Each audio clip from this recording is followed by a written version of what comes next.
Whereas Kiwi just has the silliest characters and Edgeman Dark Pit. Like, honestly, if I was fighting against Kiwi right now in this format, I think I would be annoyed by just I'd these be shook. characters. I would not want to lose to this lineup, so I would already be going in with a mental disadvantage. There's a lot at stake, you know? It's like, I can't lose Can't to be Piranha the dude that Plant. lost to Piranha Plant and DDD and Pac-Man and Kirby.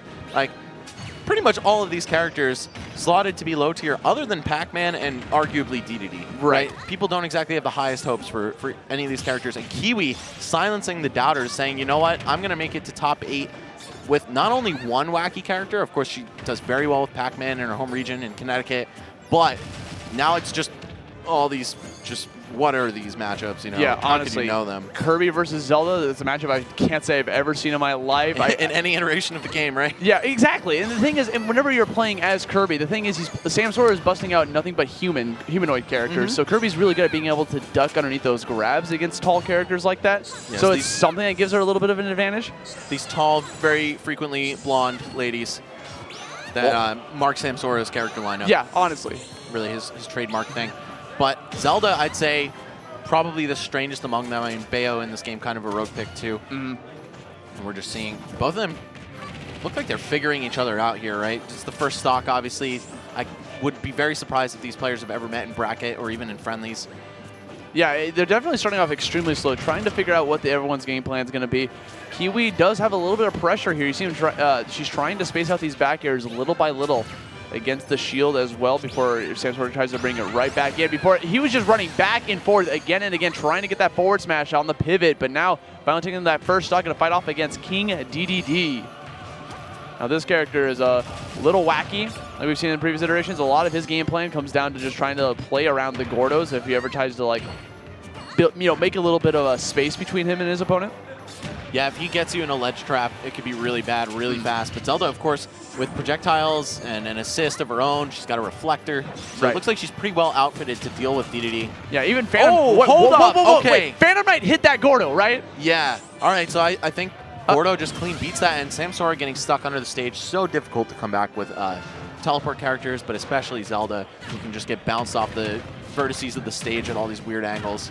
And now we got the Bayonetta coming out here. She's still good at racking up that damage the second she gets one clean hit in. Thing is, the damage has already been racked for Kiwi, so we're probably not going to see all these crazy combos when Samsora gets a stray hit. It's probably just going to be 1 or 2 at a time. And then we'll see DDD live to probably some insane percents against her. She's lost a lot of the KO power that she was a menace for in Smash 4. Right, you know, definitely been nerfed to the ground, and even further in the 3.0 update. And yeah, just a little bit. Just a little bit. And you see Kiwi trying to end that stock immediately by going for those forward air spikes off stage. But again, he's just Kiwi's such a big target with this King DDD. He's going to be caught by a lot of different swings coming out from Bayonetta. And again, just gets back onto the stage, tries to set up shop with the Gordo. I like the mix up there, going up there with a forward air to try to catch the ledge jump. You're going to see the afterburner kick, though, go right through that Gordo. Anything that does enough damage, it's like 2% or more, will send it flying right back at him. So we're going to see if Kiwi has the reactions or the preemptive inhale to pick the Gordo back up herself. Oh, and Samsora maybe trying to tech a Gordo, maybe thinking it would have snuck under there and hit him, but he, in fact, was stuck under the stage by quite a bit. Yeah, and Kiwi's doing a fantastic job of spacing out those Gordos on the ledge and playing around them, right? Because you see her try to go for the inhales as well after sending it out, expecting Bayonetta to hit the Gordo, try to inhale it, spit it right back out. But there we go, gets the short hop forward air coming out from Samsora with Zero Suit Samus, busts out the Dark Pit. We saw that forward air hit DD right in the stomach. Yeah, literally. Like he probably yacked on his way out in the blast zone. Oh, definitely. All right, Kiwi, little B&B action here with Pit. Oh, Dark Pit, rather. But not able to follow up after some of these key hits, and we see Samsora already bringing the percent back near to his favor. That grab is going to seal the deal on that. Yeah, King D tried to put in as much work as it possibly could, but now Kiwi's got to make something work with this. I respect the down B, try to push Zero Suit Samus a little bit off stage in case he went for an early recovery. That was dangerous. So I'm rolling on that ledge right through the paralyzer. Could have been stuck by it. Samsora going to crack through the defenses though. Whoa! Actually okay, getting a kill. Definitely cracking through Kiwi's entire existence right there with that up B. It looked Deleted. like the wrong DI for sure. And now we're going to see the Piranha Plant. I'm looking forward to this one. I don't know what to expect at all, Oh, Kiwi swinging the down. I don't think Samsora expects anything at all because you see the Patui coming out. That is like, if there is one good move that this character has, it has to be Patui. That spike ball is so good, and you have to respect it when it comes out. Like if you try to like hit their shield with it, it's still active and it hits the opponent. We'll see what Kiwi has in store. Obviously, this character quite a bit of a mystery for most players. And even months after their release. Right, it's only because of like the lack of representation. Ever since the character came out, it was just very lukewarm reception. You know, you don't see people playing the character as much, so there's a little bit going on there. You see him trying to go off stage with the neutral air, but the freaking up B has some active hitboxes on it. Samsora didn't really know what to do against it. I like the catching of that ledge jump with an up smash. It covers so many different options. Yeah, Samsora, he was able to get that nair edge guard the first time, but oh wow, so sneaky from Kiwi, hiding in the poison cloud. Oh my God. That's actually a good strategy, right? Because you don't know what's going on. You can't see her, and I think that's a purpose of design, right? And she has armor, or Kiwi has armor during the when down she's B. Inside that, yeah. Right.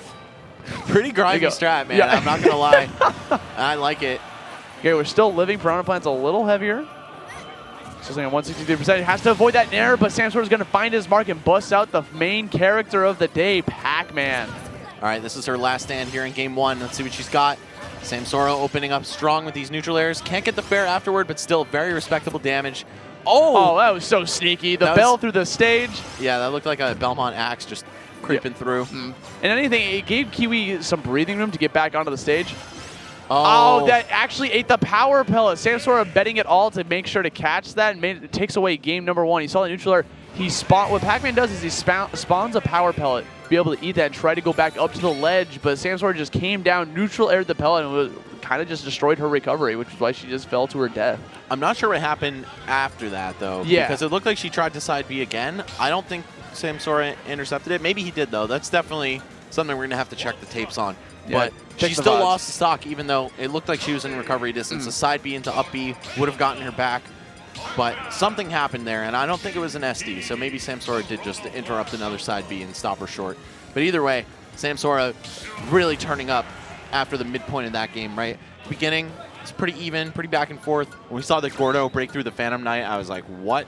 That blew my mind. I want to see that again, hopefully. But we got King DDD coming out once more. We got a different lineup for Samsora here with the starters, right? Starting off with opting to go for Bayonetta as well. They're still both keeping their mains as their anchor of reference. We didn't even see the Peach in the previous game. Yeah, and Kiwi going to start Kirby once more. Yeah, she did the same thing last time, yeah. Right, yeah, you're coming back onto Kalos Pokemon League. Now, this could be a different opportunity. The thing is, the reason Kiwi would want to go to this stage is because this is a fantastic stage for Pac-Man himself.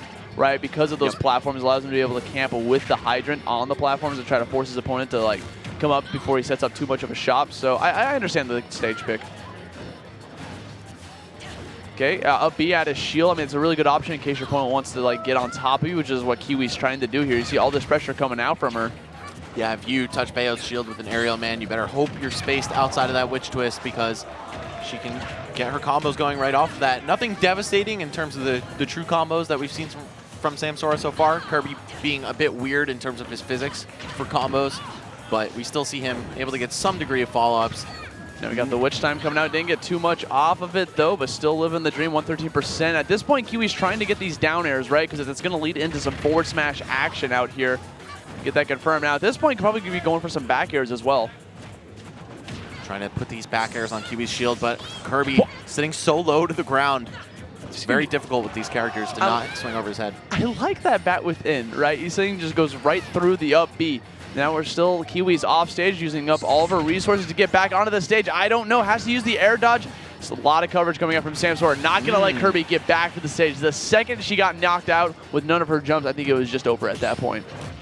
Yep, okay. But Kiwi back with a vengeance immediately. The king of Dreamland, self-proclaimed king. Yeah, honestly, he's the king, man. Let him rock. He's fighting against 5 queens. He can be a king. I don't think anyone is going to tell him he's not. Yeah, right? Kirby just wants to eat. Meta Knight is always speaking in, proverbs. Yep. So we don't really know if anybody cares enough to unseat him. But exactly. Princess Zelda is saying, you know what? If you want real royalty, that is me, girl. And almost. That would have been a royal combo right there. Yeah, honestly, we saw that back air coming in really hot, trying to find its mark. But again, Kiwi loves his position right throwing out these Gordos right on the ledge, try to like prevent Samsora from being able to play the game. That's why she goes for the inhale afterwards, because she expects Samsora to get caught by. Wow, what was that reflect? What was that?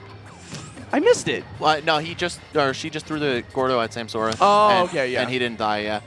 Very close, but hey, you know what? That's gonna find some death right there. Forward air on the platform, taking away Samsora's second stock. Kiwi with the lead. Gonna go straight to the edge, and yeah, there we go. Samsora catching her with the ledge hop fair, saying, I have a button that beats all other buttons. So if you're trying to get aggressive with me, whether it's in neutral or out of disadvantage, I can shut that down. Right, and you know, you're going to see this a lot, right? Another reason why this stage might have been picked is the ability to throw Gordo on the stage like that. Try to help him out with the recovery, but we got the explosive flame into explosive flame combo to get that kill. Get rid of the king. Not a true combo, but truly infuriating to be hit by. Right. Now here we go. Dark Pit's time to shine, but Samsora already racking up 31 damage off of that one neutral air. We got a cannon battle right here. Yeah, honestly. Kid Icarus characters. Man, so many of Sakurai's characters out here, by the way. We got the Kid Icarus guys and Kirby and DDD. This is literally Sakurai's like hometown, honestly. We got Palutena fighting off against Patu currently. Yeah, right. Neutral air action sets him up for 78%. That looked like it went right in between the two shields, the Guardian Orbiters right there. Yeah. Sneaky hitbox placement by Samsora. You know that was probably intentional too. She's like, you know what? I made these things. Yeah, I know how to beat them. That's canon. That's lore. Yeah, I've never played those games, by the way, so I'm just hoping that all the things I'm saying are right. Okay. But hey, here we go. Kiwi starting to make a good comeback. Or no, you know what? It's been relatively even this whole time. Yeah. I wouldn't call it a comeback. She's been here for years. Right. For years. There we go. Back here on that shield. Look out. Dashes up. Gets the grab. Oh, I like Kiwi opting to go for the air dodge away to try to just avoid any sort of follow-ups. But Samsora coming down strong with the Palutena. Now it's fun zone time with this Piranha Plant, man. Spawns on immediately with the Patui. Yeah, this is a nutty character, man. I want to see what he's got stored up for this Palutena. Of course, a very meta character. So we're going to see true creativity and innovation versus Samsora. Probably just running the process, you know? Yeah. And right there, I kind of like the spacing coming out from Samsora. Like, he was just out of reach for that down beat from being able to land, and he still went for the explosive flame. Gets caught by the poison. Edge. Yeah, a lot of damage, even just passing through it. Now Piranha Plant's got to find his mark. Another really solid move for him is the forward smash. Probably won't be seeing it too often. Just going to go for the aerials as well. We're going to see up throw probably close this stock out. That's honestly, what he was looking for. Yep, there it is. Just had to go for the shield. Gets the shield grab against that forward tilt. Brings us to 2 stocks. But now we got Zero Suit Samus making her debut. All right, what do you have, Samsora? Are you able to overwhelm this hybrid zoner character? I wouldn't really call him too campy, but he has great projectiles, or a great projectile, and that poison cloud to He's just a wacky character, He's just weird, man. It's just weird. Oh, here we go. Forward air action, trying to push him off. Avoid that poison smoke. That does a lot of damage if you just chill in there, so you got to be careful. I respect that option coming out from Kiwi. Try to spike him into the up smash, a very classic combo for a lot of characters. Unfortunately, could not find its mark with the Piranha Plant. Yep, needed a little bit more percent. Zero Suit didn't go high enough, and it wouldn't have killed. But you land that at about 80, 90%, and it works like a charm. Oh, Samsora digging deep right there, wanting to get a nasty flip kick spike, but we're not going to see it just yet. You notice how Samsora just held shield right there during the entirety of that neutral B. While that spiked ball was out, he did not want to hit the plant. He's just waiting for just go for a punish right afterwards. And oh, the back air is so strong. That came out of nowhere, bringing out Peach. Samsora's time to shine. Here we go. Turnips trying to get the edge guard. This might be brutal, but it manages to finally find its way back to the stage. We didn't even have to see Peach come out for Samsora in the first match, so we're probably going to see this conclude with main versus main. Kiwi trying to get all the extra credit she possibly can right now with Piranha Plant. The Cloud would probably be the best option to really extend this lead here. Of course, not going to be afforded that luxury, and here we have Pac-Man coming out. Kiwi going to probably run for the hills, honestly. Get the hydrant set up, stand on the other side of it, make Samsora have to break the zone and come to her. Right, and a lot of the game's going to revolve around this hydrant as well, right? It's like whoever has control of that hydrant will have a lot of stage advantage. So like right now, it's all about like who hits it first. Kiwi's going to be hoping that Samsora actually just does any sort of damage whatsoever to the hydrant so that she can just easily go for like a forward tilt to just not get her away. Exactly, the counter strategy. and your opponent just has to know that they have a move that does enough damage to break the Hydrant. It's around the 13-14% threshold. And Samsora's doing a fantastic job of just not even allowing the Hydrant to come out. You see all this pressure coming out, but the second Kiwi gets her off stage, Hydrant coming back into the action. Is also putting down some plants, really good for the edge guarding. If he manages to throw out the apple bonus fruit, has a lot of knockback on it as well. Has the potential to get the kill too, which is why you see her going for the throw. Wow, good setup. Yeah, you saw that Stitch Face melt Kiwi's shield right there, opening her up for the shield poke, and that's an easy tech chase into the fair. Samsora gonna walk away with the 2-0 win, but Kiwi putting up a pretty good fight. Getting that Peach down to, I'd say, close to her last breath. Yeah, honestly, I would not have been shocked if Kiwi brought that to a game 3. It was so close, yet so